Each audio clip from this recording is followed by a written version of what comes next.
Question 1. Based on Pasco's article and this week's course material, can you describe how boys learn and form their masculinity?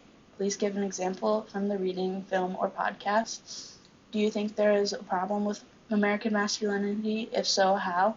And how do we as a society create a healthier environment for boys? So, as the article explained, boys learn and form their masculinity through dominance and control. Pasco says this is from the formation of social norms and the need to be superior and not fall out of what society says. For example, using the derogatory terms such as in the article, Pasco shows the need and drive for boys to fit in. Using this term in a way that it wasn't initially created shows that the boys will go to great lengths to show off their dominance and masculinity, even in improper terms.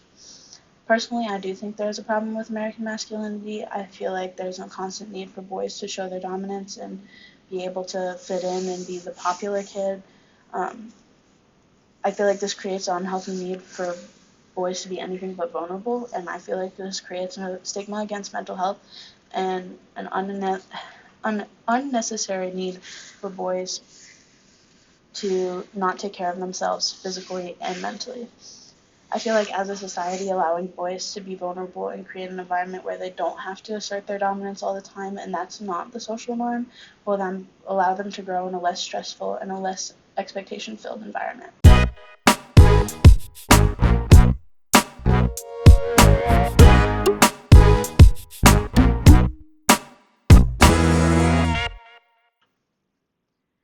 In your own words, describe the difference among sex categorization, and gender.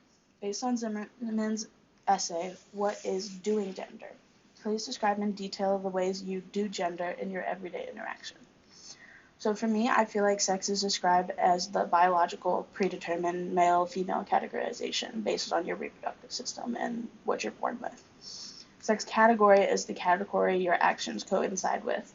For example, the social norms that one gender has over the other and which you choose to follow. The gender is the category, male or female, that you identify with, regardless of societal influences and outside pressures. Based on Zimmerman's essay, What is Doing Gender? I feel like he seemed to make it seem as like an accomplishment, like a reward for doing your everyday life, almost as if it was in a performance. So you're acting in the ways that you're being told is right, or you're being proper, like you're following a script almost, which I find is really interesting. Please describe in details the ways you do gender in your everyday interaction. I thought this question was interesting because I feel like you could take it a lot of ways. So like for me, as a female, I feel I do gender by wearing my hair a certain way, putting on makeup when I want to, or wearing certain types of clothes. Even thinking about like how we sit, the idea of manspreading and that men sit a certain way. It's all a thing, but I also think the whole idea of making it a performance would just be like using women's restrooms, going to female book clubs, just the things like that. I feel like those are also included in the idea of doing gender.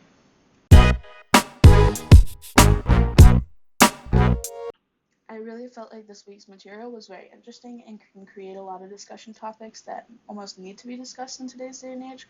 So the two questions that I have for the class is, first, what do you think will have to happen in order for society to forget about gender norms and become a fluid society? So basically, what do you think has to happen for us to be okay with boys not having to assert their dominance, or be okay with girls doing such and such, and being okay with the idea that we don't have to fit these sex categories that were talked about in Zimmerman's essay? Like, we're not following these social norms, we're not following the script. And what do you think as a society we will have to do in order to start that motion? And then my second question is, the TED Talk with Daphne Joel talks about the intersex brain.